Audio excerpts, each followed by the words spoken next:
Buenos días, iglesia. Como diría mi esposa, ¿cómo están? Súper, ¿no? Súper bendecidos. Bien, yo quiero que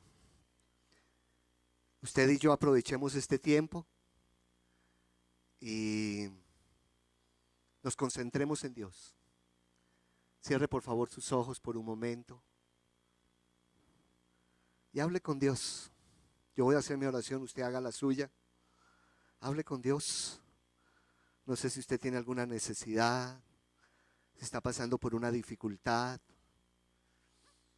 tiene una crisis, tiene interrogantes, tiene que tomar decisiones, está cuestionándose sobre su propia vida. No sé qué pase.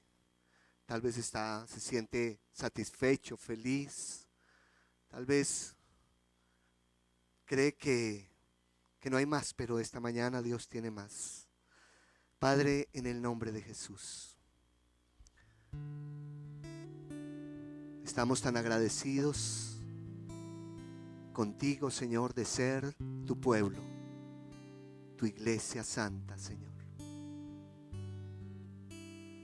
Estamos gozosos de que tenemos vida eterna, de que somos salvos, Señor. Pero estamos insatisfechos con nuestra vida espiritual, Señor, pues tú siempre tienes más para nosotros. Siempre, Señor, hay más. Queremos ser como tú. Imprime tu carácter en nosotros, Señor Jesús. No queremos ser gente religiosa, sino gente santa, Señor. Gente temerosa de ti, gente con propósito, gente que bendice a su generación, Señor, que trasciende. Gente diferente, Señor. Gente que la gloria de Dios es vista sobre sus cabezas, Señor. Gente coherente, Señor, que vive conforme a principios, que estamos en el mundo, pero que no somos del mundo, Señor. Que estamos rodeados, Señor, de tentaciones, de pecados, de dificultades, pero que contigo somos más que victoriosos. Esta mañana, Espíritu Santo, háblanos a lo profundo de nuestro corazón. Revélate, Señor, a nuestras mentes y haz que más que oidores seamos hacedores de tu palabra. Señor, que esta palabra que tú has puesto en mi espíritu haga lo que tiene que hacer y para lo cual tú la envías. Tú eres Dios. Yo simplemente soy tu instrumento en esta oportunidad, Señor. La gloria es tuya, el poder es tuyo, la honra es tuya. Tú eres nuestro Dios, Señor, y a ti adoramos, a ti bendecimos, a ti exaltamos, Señor. Señor, no queremos estar aquí por pasar el tiempo. No queremos preocuparnos, Señor, por las cosas que tenemos que hacer el resto del día, los compromisos, los hijos, el alimento, la familia. Queremos, Señor, preocuparnos por estar en tu presencia, como aquel día lo hizo María, al contrario de Marta, su hermana, Señor, que cuando Jesús iba a hablar se postró, se sentó ahí a los pies del Maestro y escogió la mejor parte. Que en esta mañana, Señor, nosotros podamos con la misma actitud estar a tus pies y ser ministrados por tu Espíritu. Recibe la gloria, Señor, en el nombre de Jesús. Amén y amén. Ah, siempre me decía una persona en días pasados que cada vez que yo iba a comenzar a predicar tenía una muletilla. Y mi muletilla era bien, bien. Que yo comenzaba así siempre diciendo bien. Entonces hoy comencé de otra manera. No voy a decir bien. Era una noche oscura y tormentosa. ¡Tarán! ¿Alguna vez usted ha escuchado esa expresión? Muchas veces, ¿sí o no? ¿Cuántas introducciones a un ensayo, a un libro, a un material comienzan así? Era una noche oscura y tormentosa. ¿Por qué será que cuando uno va a escribir está lloviendo, es de noche y está uno por allá? Yo creo que existe el club de la noche oscura y tormentosa. Gente que se ha especializado en empezar todos sus escritos de esa manera. Y sabe que me encontré una historia en la Biblia que comienza de forma similar. Y está en el Evangelio de Marcos, capítulo 4, el verso 35 hasta el 41. Dice: ese día, al anochecer, les dijo a sus discípulos: crucemos al otro lado. Dejaron a la multitud y se fueron con él en la barca donde estaba. También lo acompañaban otras barcas. Se desató entonces una fuerte tormenta y las olas azotaban la barca, tanto que ya comenzaba a inundarse. Verso 38. Jesús, mientras tanto, estaba en la popa, durmiendo sobre un cabezal. Así que los discípulos lo despertaron. Maestro, gritaron, ¿no te importa que nos ahoguemos? Él se levantó, reprendió al viento y ordenó al mar: silencio, cálmate. El viento se calmó y todo quedó completamente tranquilo. Y el 40 dice: ¿por qué tienen tanto miedo? Dijo a sus discípulos. ¿Todavía no tienen fe? Ellos estaban espantados y se decían unos a otros: ¿quién es este que hasta el viento y el mar le obedecen? ¿Quién es este? He escuchado muchas veces enseñanzas sobre este pasaje y tal vez la que más recuerdo es aquella que dice que Jesús enfatizó: crucemos al otro lado, pasemos al otro lado. Y que independientemente de las tormentas de la vida, si Jesús va en nuestra barca, pues llegaremos a puerto seguro. Y estuve tentado a irme por ese lado, pero orando al Señor, el énfasis se fue volviendo otro. Y eso dio título a mi predicación. Al principio la había llamado pasemos al otro lado, pero terminé cambiándole el título. ¿Quién es este? ¿Quién es este? Esa fue la pregunta al final de este milagro tan impresionante. Y noten cómo comienza el relato. Volvamos al comienzo. En el verso 35, ese día al anochecer les dijo a sus discípulos: crucemos al otro lado. No, déjame, ¿por qué me lo pasaste por allá? Yo lo pasé, fui yo. Y Dios santo, aquí, ahí. Crucemos al otro lado. Ubiquémonos en la escena. Jesús estaba predicando a la orilla del mar de Galilea. También ese mar, más precisamente, era un lago. No era, lo que pasa es que es un lago muy grande. Se llama también el lago de Genesaret. Y Jesús había estado predicando a la orilla todo el día. Y cuando llegó la noche, entonces él le dijo a los discípulos: pasemos al otro lado. Ahora, la característica de este mar o de este lago es bien curiosa. Este es un lago que está rodeado por montañas y Y es un lago que tiene fama de ser temperamental, de ser voluble, de ser cambiante. Es un lago que en cualquier momento puede aparecer un viento que se mete como si fuera en un embudo y se acelera la velocidad del viento y produce una tormenta inesperada, y los marinos y los pescadores y los que cruzan ese lago saben de que en cualquier momento puede pasar algo así.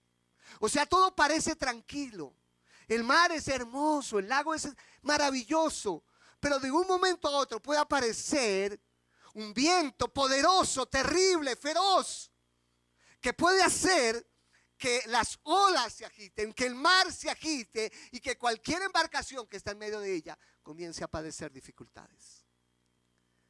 Y ese es el mar que Jesús le dijo a los discípulos: pasemos al otro lado. Las cosas ahí son a veces impredecibles, o sea, sin previo aviso, en cuestión de segundos puede pasar algo. Pero habían dos cosas que los discípulos tenían a su favor.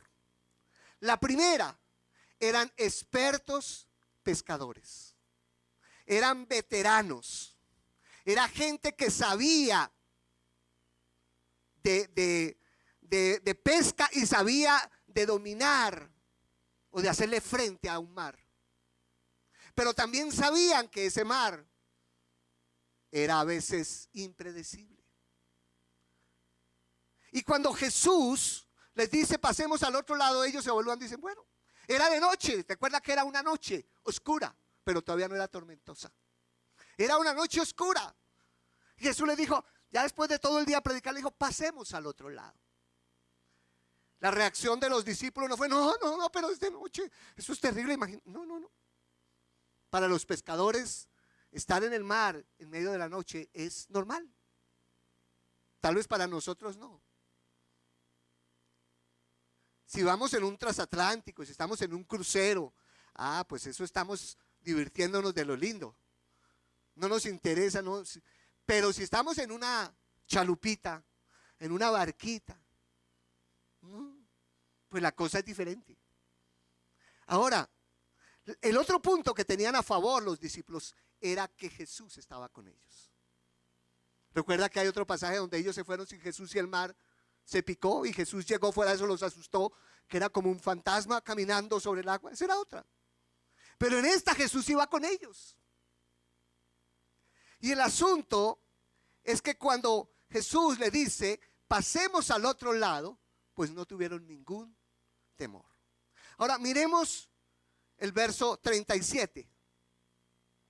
Se desató entonces una fuerte tormenta y las olas azotaban la barca, tanto que ya comenzaba a inundarse. Ahora, lo que todo pescador galileo temía ocurrió.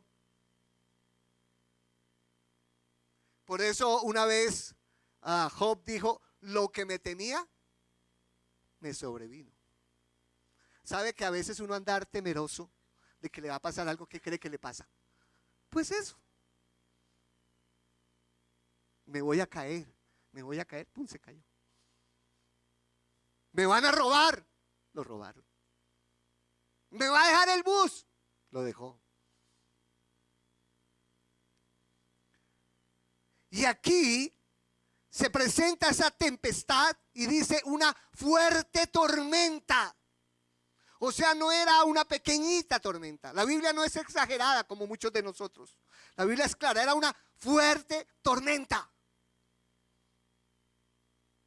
Y dice que las olas comenzaron a azotar la barca, tanto que ya comenzaba a inundarse, a zozobrar. O sea, el agua comenzó a entrar en la barca y entraba agua y agua y agua. Y los pobres apóstoles cogidos de la orilla y los pescadores expertos ahora estaban siendo azotados por la furia del mar y del viento. Y la noche era oscura y ahora sí era tormentosa. Y el asunto es que empezaron a luchar contra el mar. Pero ampliemos la escena. Ellos estaban luchando, pero en la esquina de la parte de atrás estaba Jesús. Y la Biblia dice que Jesús estaba ¿qué? Yo creo que no dice que roncaba, por guardarle a Jesús de que no roncaba. Pero yo creo que Jesús estaba durmiendo tan plácidamente después de un día de predicar todo el día, de ministrar a las multitudes. Jesús se cansaba, Jesús sufría hambre, Jesús sufría sueño, Jesús iba al baño. Todo lo que usted se imagina que hacemos los humanos, lo hacía Jesús. Pero en aquella oportunidad, Jesús iba profundamente dormido, sobre un cabezal, o sea, sobre una almohada. Ahora, ¿usted ha estado en alguna situación desesperada, angustiante, donde haya alguien ahí durmiendo tranquilo? Piensen en un avión, por ejemplo. Usted va en un avión y usted nervioso y va tranquilo, y a su lado va una persona profunda y va el avión tranquilo, y de pronto ¡oh! Un vacío de esos, una caída de esas que son unos cuantos cientos de metros. Usted siente que, ¡ay! Que el estómago le quedó pegado al techo y ¡Dios mío! ¡Dios mío! Bueno, como decía mi esposa hace mucho tiempo, porque no volvió a decir, cuando pasaba algo terrible, decía, ¡la sangre de Cristo! Un día no dijo eso, un día dijo, ¡ay, jue madre! Y yo dije, ¿qué pasó? Mi esposa dijo, me vendiste. Pero es que quería hacerlo reír. ¡Ay, Dios mío! Y ustedes se imaginan uno en un avión y de pronto se baja y eso, y todo el mundo, y hasta las azafatas, y todo el mundo asustado, y no sabe qué va a pasar, y el avión como que demora unos segundos en volver otra vez, como que, y usted siente que hay una turbulencia, todo se estremece. ¿Sí o no, Carlitos?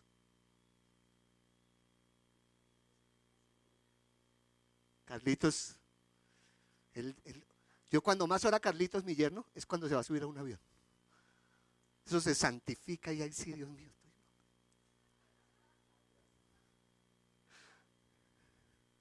Vas a lo de Mario Baracus, ¿no?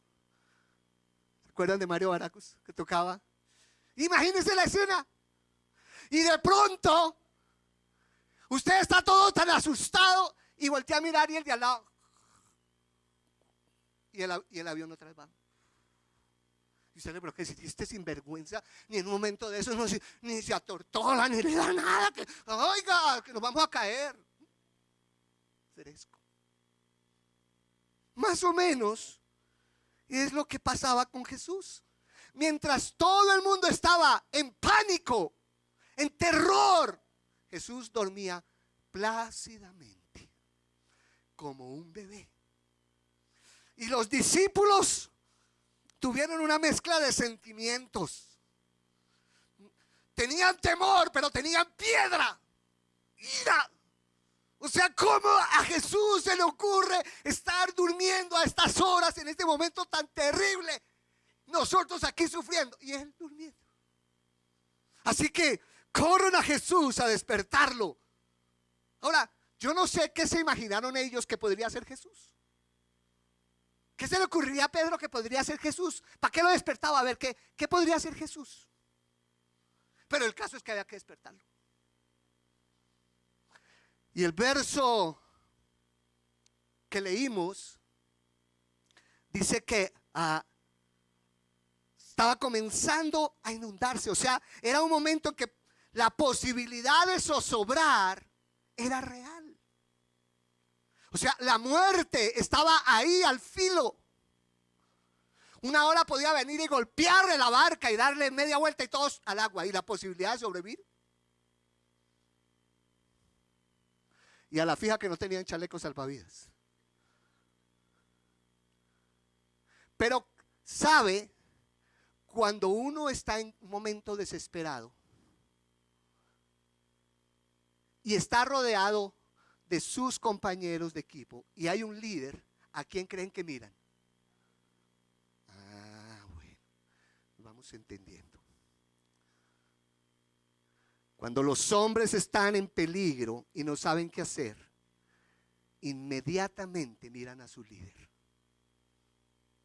Y el líder tiene que saber qué se puede hacer o no. La tarea del líder es saber cuál es el próximo paso a seguir. Así no haya plan B. Así no sepa cuál es el primer paso, pero él le toca decir algo, hacer algo, porque es el líder. Porque es la cabeza. Así que todos van a buscar a Jesús. Ahora, ¿por qué la gente espera que el líder pues sea el que tenga? Porque se supone que es el experto, se supone que es el responsable de todos. Es como en un momento donde el capitán del barco es el último que se tiene que bajar, no como el capitán del barco ese de el crucero, que el capitán fue de los primeros que se bajó, uno que naufragó por allá en las costas de Italia. El capitán es el último que dice: abandonen el barco. El líder es el que dice que en medio del fragor de la batalla dice: retirada, retirada. Todo el mundo atrás. Ahora que hemos estado leyendo Reyes, se han visto cuando ya, todo el mundo a sus casas. Porque el líder tiene la voz, el mando para saber qué hacer. Pero el líder estaba durmiendo. Pero lo despertaron. Y dice el verso 38: Jesús, mientras tanto, estaba en la popa durmiendo sobre un cabezal. Así que los discípulos lo despertaron. Maestro, le dijeron al oído. ¿Sí? Le susurraron: Jesús, oye, papito, despertarse. Le gritaron: Maestro, ¿no te importa que nos ahoguemos? Ahora, ¿está en interrogación? Sí. Pero no era una pregunta, ¿sabe? Era una acusación. O sea, a usted no le importa lo que nos está pasando. Y es lo mismo que Dios tiene que soportar de una humanidad desagradecida cada vez que levanta su voz para decirle: Dios, ¿no te importa lo que me está pasando? Tú puedes hacer algo, ¿y por qué no lo haces? Parece que no me escuchas. Voy a la iglesia, hago lo que tengo que hacer, ¿y por qué no salgo de esta situación? ¿Por qué las cosas están como están? ¿Por qué mi familia está en crisis? ¿Por qué me quedé sin trabajo? ¿Por qué hay esta enfermedad? ¿Por qué vino la quiebra? ¿Por qué, Dios? ¿Por qué? Y más que una pregunta, es una censura a Dios. Es una acusación al Hijo de Dios de falta de compasión. Y seguramente usted y yo, en un momento de crisis, hemos actuado o actuaremos igual. De reclamarle a Dios, de pelear con Dios, de quejarnos ante Dios. Porque en un momento de desesperación, aún a Dios lo acusamos.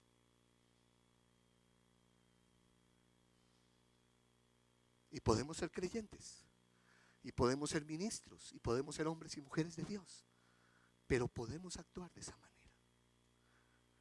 Ahora me impacta que Jesús, por el texto, se infiere que no les contestó. Él no se puso a contestarle la pregunta. Vean, mi chinito, lo que pasa es que, a ver, yo te voy a decir, resulta y pasa que es que yo no sé cómo tú andes, pero no.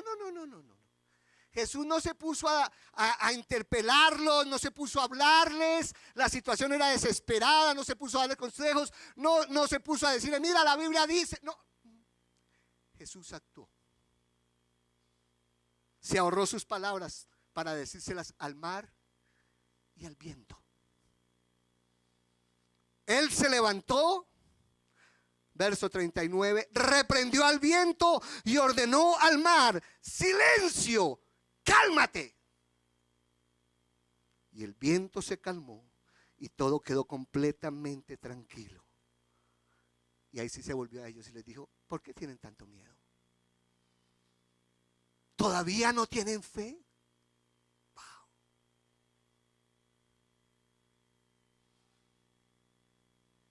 Eso es como cuando un niño se cae y la mamá lo regaña y lo castiga por haberse caído.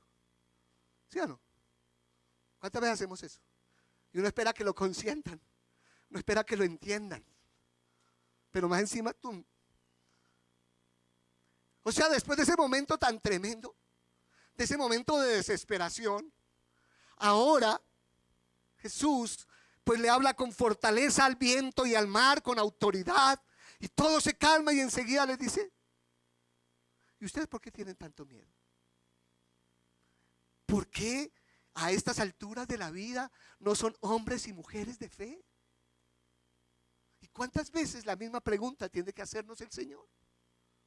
¿Cuántos años llevas conociendo de Jesús? ¿Y cuántas ocasiones estás tan angustiado y reclamando al Señor, y el Señor te dice: ¿pero por qué estás atemorizado a estas alturas de la vida y todavía no tienes fe? O sea, ¿qué te pasa? ¿De qué ha servido pertenecer a una iglesia? ¿De qué ha servido hacer tu devocional todos los días si cuando llegan los momentos de crisis la fe se te olvida? La confianza en Dios se pierde. Y miran las circunstancias y dicen: hasta aquí. ¿Sabe? Jesús hizo muchos milagros cuando estuvo aquí en la tierra, pero tuvo que haber dejado una huella particular y especial en la vida de sus discípulos, porque aquellas cosas donde uno estuvo en un momento de crisis terrible, en una dificultad impresionante, y Dios hizo algo, uno nunca se le olvida. Sobre todo cuando ha estado al borde de la muerte, al borde del abismo, y Dios viene en su favor y en su rescate y lo levanta. Eso nunca se le olvida a uno. Nunca se te va a olvidar, Sair, cuando Dios te levantó del lecho de la muerte. Eso jamás se te olvidará, hasta el último de tus días. A uno se le pueden olvidar muchas otras cosas, pero esa huella es. Y Dios tiene el poder para controlar la naturaleza. Las fuerzas de la naturaleza obedecen al sonido de su voz. O sea, él le habló al viento y al mar: silencio, cálmate. Usted no vio a Jesús haciendo una oración. Usted no vio a Jesús pidiéndole al Padre: Padre, yo te ruego que los salves. Usted vio a Jesús actuando, tratando con la situación directamente. O sea, el problema era la tempestad, el viento, y entonces le habló al viento y le habló al mar, y al uno le dijo: cállate, y al otro le dijo: cálmate. La autoridad de Jesús se ve en la orden que dio. Una orden, y la naturaleza obedeció. El viento oyó la voz de su creador. El mar escuchó la orden de su Señor. Y enseguida vino la calma. Ahora imagínense cómo abruptamente, de un momento, de un choque de que está usted a punto de zozobrar, y que el mar está picado, y no fue que se fue calmando, sino instantáneamente el mar obedeció y todo se calmó. Dejó de rugir el viento, dejaron de levantarse las olas, ahora todo era calmo. O sea, el mar se movía más una piscina. Ahí, tranquilo. Unos pasajes dicen que hubo grande bonanza. Y el verso 41 dice: ellos estaban espantados y se decían unos a otros: ¿quién es este que hasta el viento y el mar le obedecen? Los discípulos, en lugar de estar más calmados, porque ya había vuelto la calma, ahora estaban más asustados. Y eso es lo paradójico. ¿Por qué cuando vino ahora el momento de calma, los discípulos estaban peor de atemorizados? Dice: y ellos estaban espantados. Otra versión dice atemorizados. Y se decían unos a otros: ¿quién es este que hasta el viento y el mar le obedecen. Y aquí hay algo extraño. O sea, la tormenta y el mar pueden asustar a cualquier ser humano, aún a los más expertos. Y eso no lo sorprende a uno. Pero que cuando todo está en calma uno esté asustado, eso sí es extraño. Y puse una frase ahí que dice: ahora que hay calma y no hay peligro, el temor de los discípulos aumentó. Y la pregunta es: ¿cómo explicamos esto? ¿Cómo hacemos para entender que cuando todo está en calma, ahora están más atemorizados que antes? Y viene a mi mente un hombre muy famoso llamado Sigmund Freud, el padre de la psiquiatría moderna. Y Sigmund Freud dijo, él tenía una teoría, y su teoría dice que el hombre inventó la religión por temor a la naturaleza. El hombre se inventó la religión por temor a la naturaleza. Porque el hombre ante un terremoto, ante una inundación, ante un temblor, ante una enfermedad catastrófica, una peste, el hombre se siente impotente. Y Freud dijo que los hombres entonces inventaron a Dios porque Dios tiene el poder sobre los terremotos, porque Dios tiene el poder sobre la naturaleza, sobre la enfermedad, sobre la inundación, etcétera. Entonces hubo la necesidad de inventarse a Dios, porque el hombre no podía hablarle al terremoto, porque el hombre no podía hablarle a la enfermedad, porque el hombre no le podía hablar a la inundación, pero sí le podía hablar al Dios que controlaba la inundación, al Dios que controlaba los terremotos. Entonces el hombre tenía esa capacidad de hablarle a Dios, y por eso se inventó a Dios. Y esa teoría de Freud, en resumen, dice que inventamos a Dios para ayudarnos a tratar con esas cosas que nos causan miedo. Nos causa miedo. Y entonces, ¿cómo hacer? ¿Cómo poder hacerle frente al miedo? ¿Cómo somatizar eso? Pues inventémonos a alguien mucho más poderoso que nosotros, que tiene la capacidad de ayudarnos en eso. Y esa es la teoría del señor Freud. Pero déjeme decirle algo aquí. Es que lo significativo de esta historia de la Biblia es que el temor de los discípulos aumentó después de que la amenaza fue removida. O sea, la tormenta los asustó, pero la acción de Jesús los asustó más. Y entonces uno dice, ¿cómo puede ser? ¿Cómo se siente uno ante un terremoto? El domingo pasado nos fuimos con mi esposa, cuando salimos de acá, a almorzar, y luego nos fuimos a ver Terremoto, la falla de San Andrés. Muy buena, se la recomiendo, vayan, súper.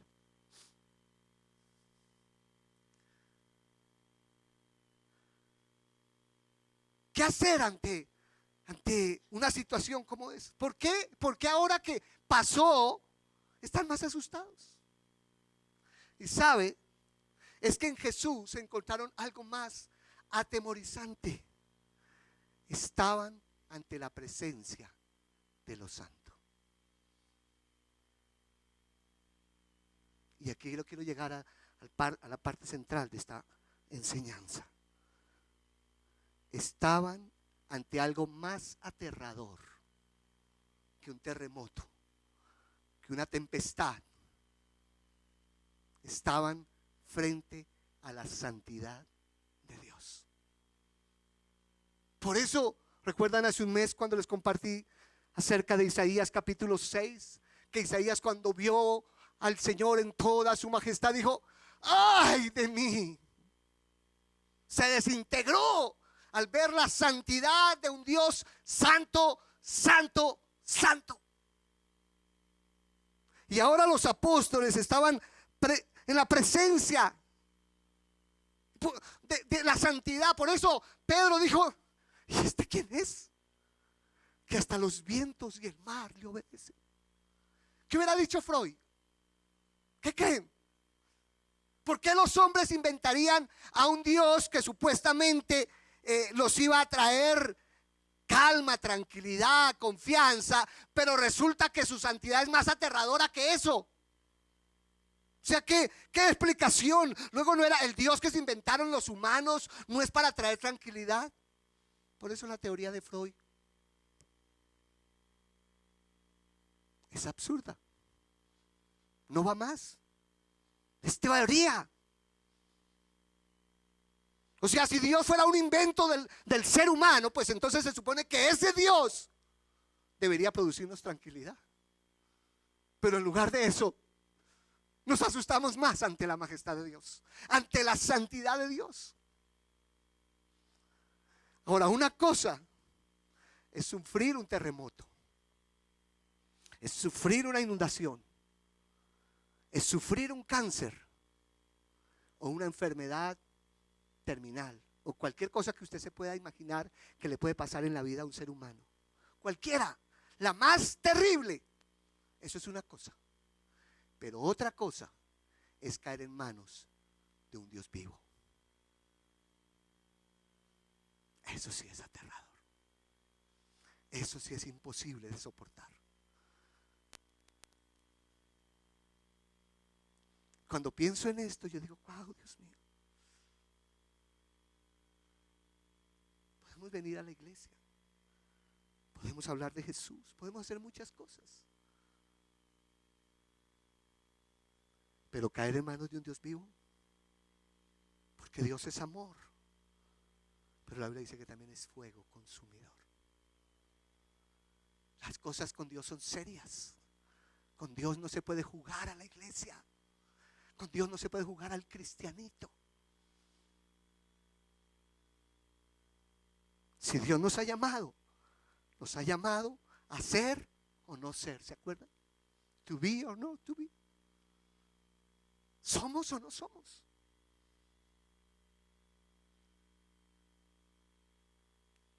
Cuando ellos ven eso y gritan, ¿quién es este? Estaban buscando una categoría en la cual clasificar a Jesús. ¿Qué clase de hombre es este? ¿Qué tipo de hombre es este? ¿Cómo nosotros podemos relacionarnos con esta clase de hombre? Pues nunca hemos visto otro como él.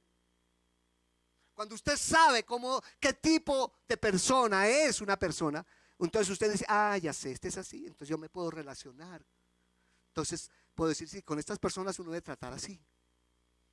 Pero cuando no hay ninguna categoría donde clasificar a esa persona, entonces usted dice, ¿dónde lo podemos clasificar? Es que Jesús está más allá de ser una tipología. Es que Jesús, como dirían, es sui generis. O sea, está fuera de toda clasificación. Y nunca los discípulos, los apóstoles, habían encontrado un hombre como era Jesús. Él era distinto, él era diferente, él era único.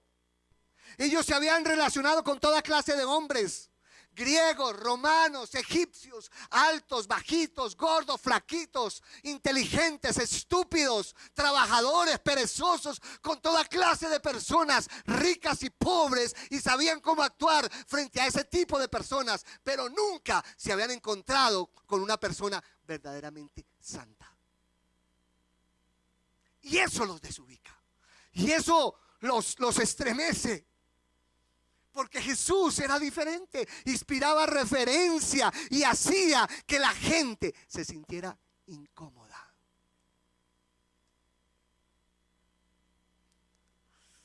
¡Wow! ¿Cómo explicarle esto? Se lo voy a ilustrar con otro pasaje.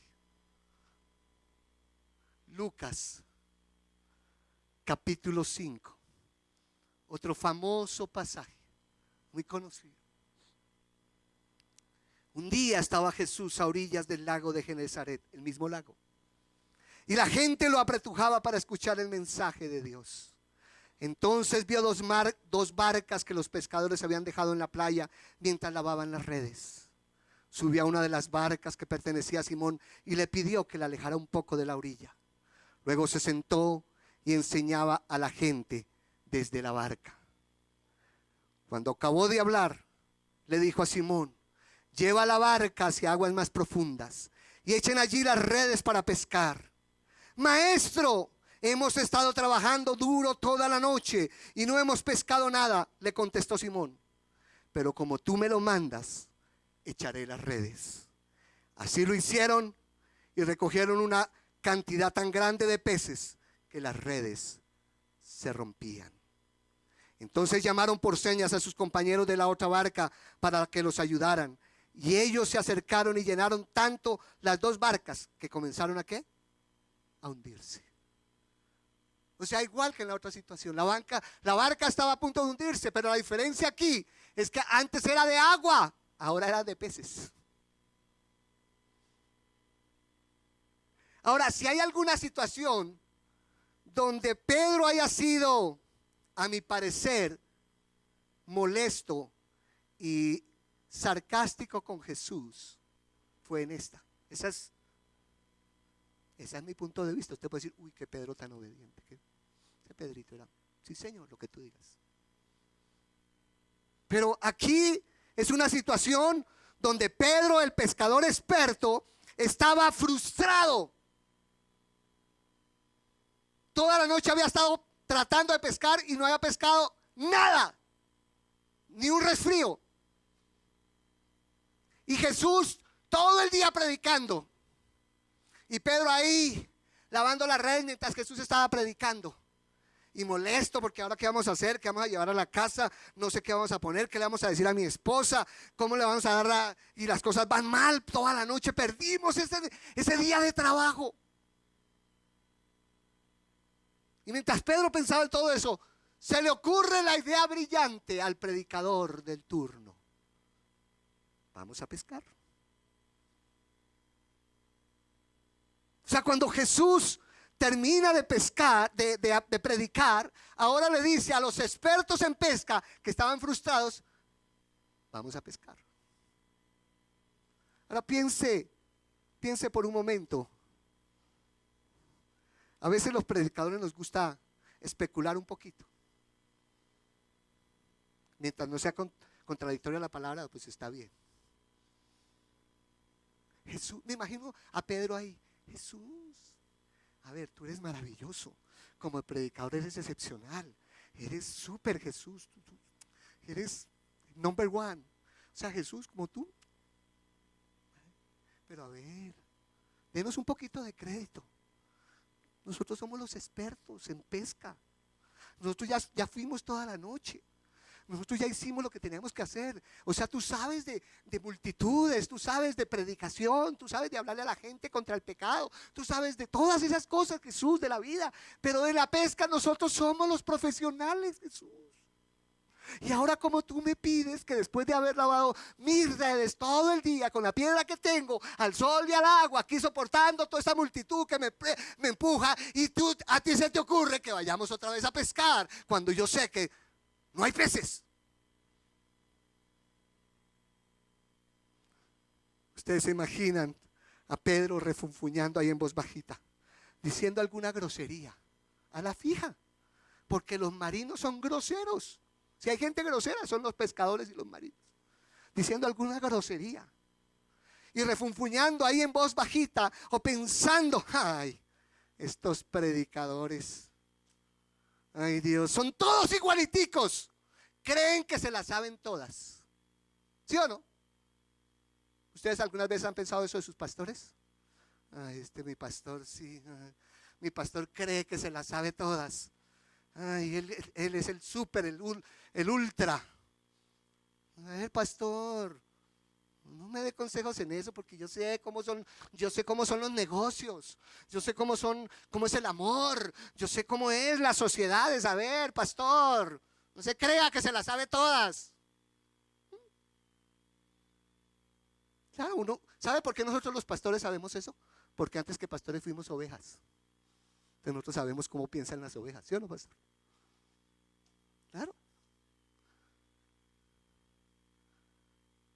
Nosotros también participamos de asado de pastor los domingos por la tarde, cuando éramos ovejas. Si veo que el pastor. Y nosotros sabemos que los domingos por la tarde hacemos parte del menú.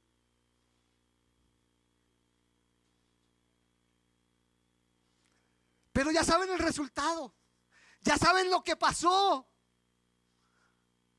La pesca más extraordinaria que ocurrió sucedió ese día. Fue impresionante cuando Pedro ahí dijo, bueno, está bien, pero en tu palabra voy a echar las redes, en tu palabra, bueno, sí, está bien, hagámosle, a ver. Cuando es como si todos los peces se hubieran puesto de acuerdo, todos a la red de Pedro. Y ahí fue, ¿cómo se llama el pescadito? ¿Nemo? Nemo, dijo, buscando a Pedro. A la red. Todo el mundo a la red de Pedro. Y la red se rompía y tuvieron que pedir ayuda a la otra barca. Y echaron tantos peces que las dos barcas estaban a punto de hundirse. La pregunta es, ¿cómo reaccionó Pedro? Cuando vio eso, después de haber estado ahí refunfuñando y pensando mal de Jesús y criticándolo y diciendo un poco de cosas y molesto y frustrado, y cuando ve semejante éxito, cuando ve semejante resultado, ¿cómo reaccionó Pedro? ¿Cómo hubieran reaccionado ustedes? Me imagino a los negociantes, si esto es así, con una vez al mes 5 minutos que me dé Jesús, yo tengo el mejor negocio en toda la costa de Galilea. ¡Wow! Solo ven y échala allí y yo la echo allá. 5 minutos que me des al mes, Jesús. Pero aquí está la respuesta. Al ver esto, Simón Pedro cayó de rodillas delante de Jesús y le dijo, apártate de mí, Señor. Soy un pecador. ¿Sabe? En aquel momento, Pedro se dio cuenta que estaba en la presencia de la santidad encarnada en la vida de un hombre.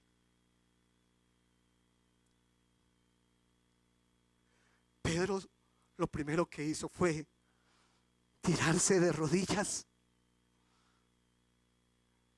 Se sintió incómodo, pero él se tiró de rodillas pero en lugar de decir, oh Dios, te adoro, oh te amo, eres maravilloso, Señor, no dijo eso, sino que de rodillas le dijo, Señor, por favor, vete de aquí, no me hagas sentir así. Soy un pecador. Me siento incómodo ante tu presencia. No puedo soportarlo. En la vida de Cristo en la tierra, muchos trataron de acercarse a Jesús. Muchos buscaron, se abrieron paso, como la mujer del flujo de sangre, si tan solo estuviera cerca y lo tocó. O el leproso cuando le dijo, Jesús, ten misericordia de mí, gritaba que Jesús se acercara. O los niños cuyos padres buscaban acercarlos a Jesús. O el ladrón sobre la cruz, Señor, acuérdate de mí. Y encontramos muchas personas que buscan acercarse a Jesús en sus momentos de crisis, en sus momentos de necesidad. Pero Pedro fue diferente. Pedro no le dijo, acércate a mí, mírame, tócame. Pedro no dijo eso. Pedro dijo algo diferente, vete. ¿Por qué? ¿Por qué Pedro le dijo vete? Y aquí sí no tengo que especular como predicador ni imaginarme porque está muy claro, no tengo que leer entre líneas, está claro, explícito. Vete. ¿Por qué? porque soy un pecador. Eso soy, un hombre pecador. Y los pecadores se sienten incómodos en la presencia de lo santo.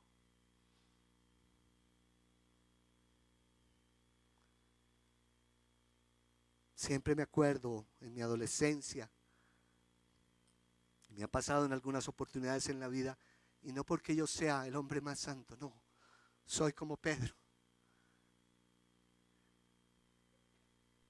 Pero con esa santificación inicial del día de mi conversión, esa primera obra de gracia,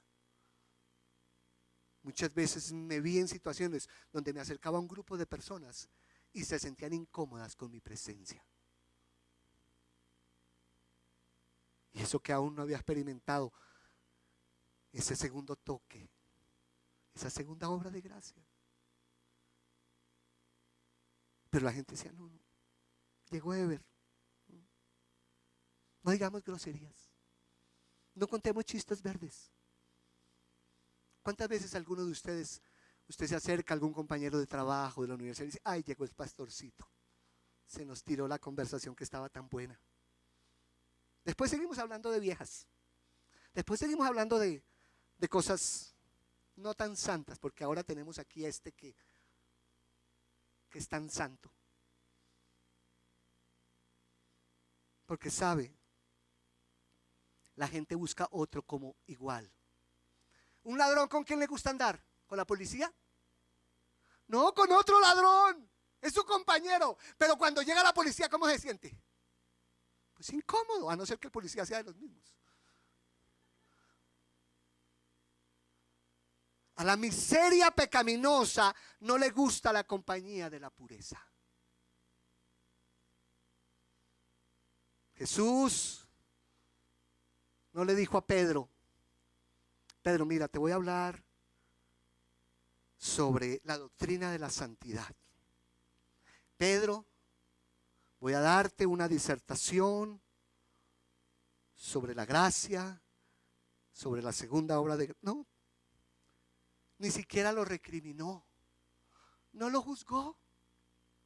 ¿Sabe qué hizo Jesús? Solamente le dijo, mira, ¿por qué no echas la red allá al lado derecho? Eso fue todo lo que hizo Jesús. Lo único que dijo fue, mira, hazlo así, tira las redes. Solo le estaba enseñando a pescar al experto. ¿Sabe? Cuando lo santo se manifiesta, no hay necesidad muchas veces de palabras para expresarlo. Al igual que Pedro, Isaías, aquel día en el templo, sintió que se desintegraba. Pedro sintió lo mismo. Apártate. El uno dijo, ay de mí, y el otro dijo, Señor, apártate. Soy un pecador. Usted puede pararse delante de nosotros y no sentir eso.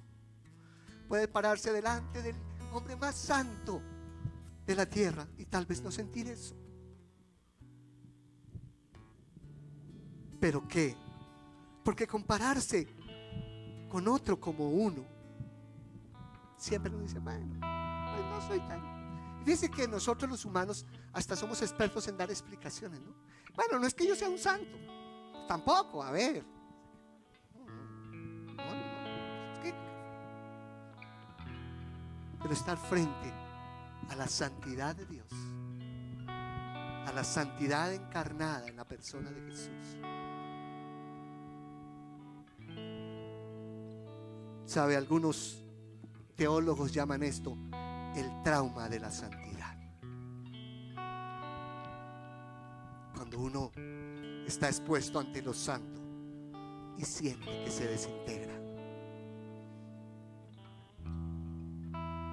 La pregunta final en esta mañana es, o no la pregunta, más bien el llamado, recorderis lo que Dios te llama a ti y a mí. Sed santos, porque yo soy santo, dice el Señor. Quiero que hagas tu material a un lado y te pongas de pie con reverencia.